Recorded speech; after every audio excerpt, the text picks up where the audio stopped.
What's up, guys? CapitalDEquals here. It's been a long time, but now school is pretty much over for me, and I have the summer, so you can be expecting a lot more stuff from us.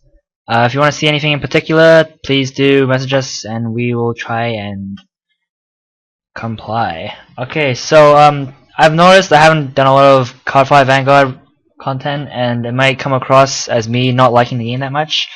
I just want to get this clear. I do love the game very much. I just haven't been able to post a deck profile or anything because I don't have enough cards. I'm actually missing 5 cards from my Angel of Heathers, so if you guys have any Curials or Perfect Guards, please do message me. Anyway, so I'm going to look at set 7 since it is the upcoming, I guess, set, even though set 3 is coming out before it. But you guys all know what set 3 is. So set 7, I'm going to focus today on the grade 3s of Dark, Irregulars, and Pale Moon. So if you guys haven't noticed from my previous Pale Moon video, I'm a big fan of that deck, and I'm also a big fan of Dark Irregulars, and I'll probably be buying several boxes of set 3 to make all the decks. So yeah. So set 7, Bushiroad was kind enough to start releasing support for the other clans. In set 8, Neo-Nectars, Tachikaze, Dimensional Police should be getting enough support to compete with the new limit breaks, and they are doing this also for Pale Moon, Oracle Think Tank, and Dark Irregulars. As much as I love Oracle Think Tanks, which are like my favorite deck, I won't be doing too much on the Soulless build, as I still like the Tsukumi build more. I probably will end up making the Coco build, but that probably won't be my main build, so I'll deal with that later. Anyway, so first one we have is Bladewing Reshi. Ignore my Skype. Damn it, go away. This is for Dark Irregulars. Cool name, I guess. This is a Trip Double R 10k Vanguard, which is mediocre, but its effect seems alright. So, well, it has to be a Vanguard, obviously. It's a continuous effect. While there are 15 or more Dark Irregulars in your soul, this unit gets critical +2. And so if he attacks, he has critical free. So if he hits, you're taking free damage. And that's not taking into account the fact you might get crit triggers or whatever.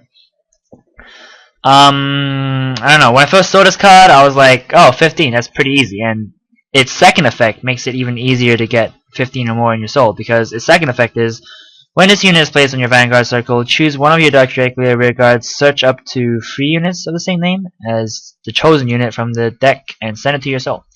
And that's really easy to get the 15 soul mark, and since Dark Irregulars is based around the soul, 15 will be no problem.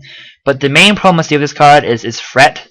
I mean, like, if it hits and you're taking free damage, you have to guard that shit. And it's the Vanguard, which means you have to guard it even harder, so I don't know. This is more of a mid-game card for me, I guess. Like, I would not play this late game. I would play it mid-game to apply lots of pressure. And if it does hit, it hits, and that would be great. I'll probably win the game if I do hit with the free critical. But late game, I'll probably swap it out for something like Amon that will guaranteed hit for like more. Stuff like Steel Vampire, I might just play 1. Edel Rose is just a cancel out, so it's not really worth it. And finally, what was the other one? Oh yeah, No Life King Anchor. That's a completely deck on its own, and I feel it's inferior to Amon. I'll be playing Beelzebub and Amon alongside. I'll probably play 2 of this, free Amon, and free Beelzebub. Yeah. Alright, so that's all for Dark Irregulars today. I'm only covering the grade 3s. I'll probably be covering more later on. But on to Pale Moon, one of my favorite decks, I've got to say. So this is a triple R. It's going to be pricey as shit. But it's Silver Fawn Dragon Tamer Lequier. I don't know why I said that with French accent, but Lequier? I don't know. Not very nice artwork. She's a very hot person on the card, and she actually reminds me a lot of Blackrock Shooter and Gold Soul, if you guys watch that anime. But its effect is, I don't know. The effect is, all these effects aren't confirmed, but it can be safely assumed that they are real. So Limit Break 4, we finally get some Limit Break cards for Pale Moon. Oh, I forgot to mention, there is another grade 3 monster coming out for Dark Irregulars that will probably be Limit Break, so yeah. The effect isn't released yet, so who knows. So this is a Limit Break card, has to be Vanguard. Counterblast free, which is actually pretty pretty fucking pricey, as you can probably you will only have to use it like once a duel. I mean, card fight. I'm just gonna call it fight. And that being said, if you do unflip it with your stand trigger, I guess you can use it two times. But you're playing Alice as well, and Mirror Demon, and there's bound to be other stuff you need counterblast with. So this is kind of, I don't know. I might only run 2 of this, but I'll tell you the effects first. So choose up to 1 of each grade 3, grade 2, grade 1, and grade 0 Pale Moon in your soul, and call them to separate rearguard circles. So that's pretty cool, I guess, because that's a +4, I guess, and it doesn't have to be empty rearguard circles. You just play it, and boom, you got 4. And this combos very well with Purple Trapezist and Alice. You just play those, start looping that shit, and only for a counterblast free. So that's pretty cool. But what really is amazing is its second effect, which is when your Pale Moon is placed on a rearguard circle from the soul, this unit gets plus 3,000 power until the turn.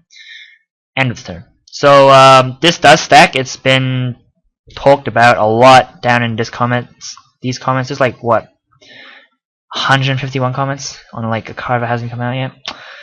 But basically, because you're summoning, not calling, call 4 separate Pale Moon from your soul, you get 3,000 for each. So 4 times 3,000, if you know your maths, is 12k. So 12k plus 10,000. This is attacking for 22,000 if you get your effect off, which you most likely will, because it's counterblast free and you don't have to hit for it to take effect.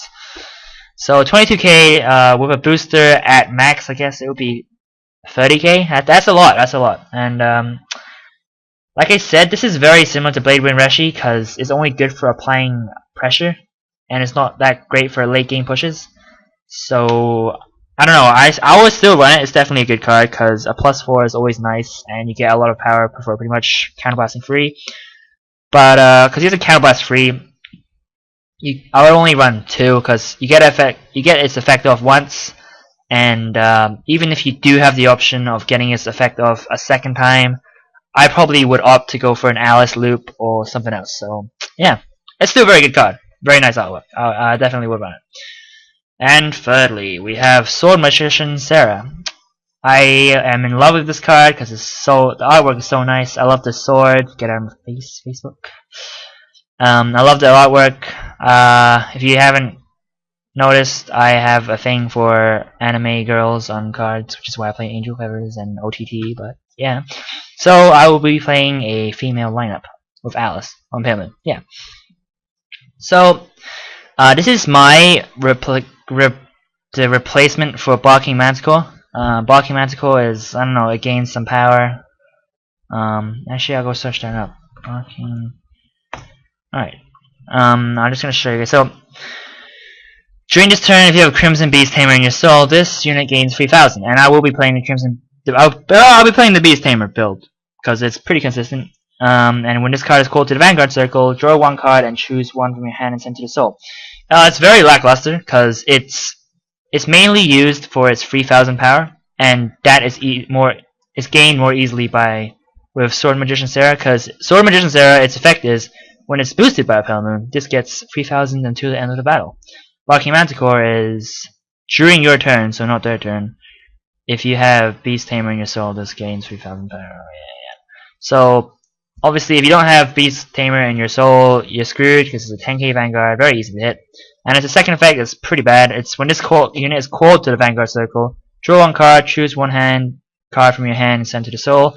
This, of course, will make it easier to supplement the 3,000 because you could send Beast Tamer to the soul. But honestly, you can only draw once when it's called to the Vanguard Circle. While with this card, you can. I'll explain the first effect. Okay. So when this unit drive checks, so when you attack and you reveal a grade 3 Pale Moon, you may pay the cost, which is choose one of your grade 3 or higher. There's no grade 4s, but choose one of your grade 3 Pale Moon regards and put it in your soul. If you do, choose 1 Pale Moon from your soul and call it to the MTRC rearguard circle. Now this effect will almost always go off as long as you have a grade 3 on your field, because you can just take that into your soul, and a rearguard circle will be empty, choose another grade 3 and put it back down on the field. I'm not sure if, I think you can put that grade 3 into your soul and put that same grade 3 back onto the field. I'm not sure if that's correct. Someone tell me if I'm wrong. Yes, no. But combined with the many stand triggers this deck has, is very good because this is a great card with Alice. Yes, I'm sorry. I just had a sugar crash. But yeah, this card is very good with Alice because like if you try to check a grade 3, then you just do stuff. Yeah. Yep, that's about it. I actually noticed this card right here, Dark King of the Pale Moon. I would like to take a look at it because it's a promo card. Okay. I've actually never seen this card before, so give me a moment to read it. And oh, okay. Well, basically, this card is an Adriel clone, or one of those cards. When it's boosted by a Pale Moon, this card gets 2,000 until the end of the battle. It's very weird art, really, because I figured this art is very nice, but I figured it would suit Dark Irregulars more. Anyway, thanks for watching, guys. This has been my card discussion video for upcoming Set 7 cards. Please remember, all these effects aren't confirmed yet, so if something changes, I'm sorry. And if there are dramatic changes, I will be doing another video. I will be doing more videos on Dark Irregulars and Pale Moon, because I love that deck. So, comment, rate, subscribe. Thanks for watching, guys. More videos to come. Some school's out, so yeah. See ya.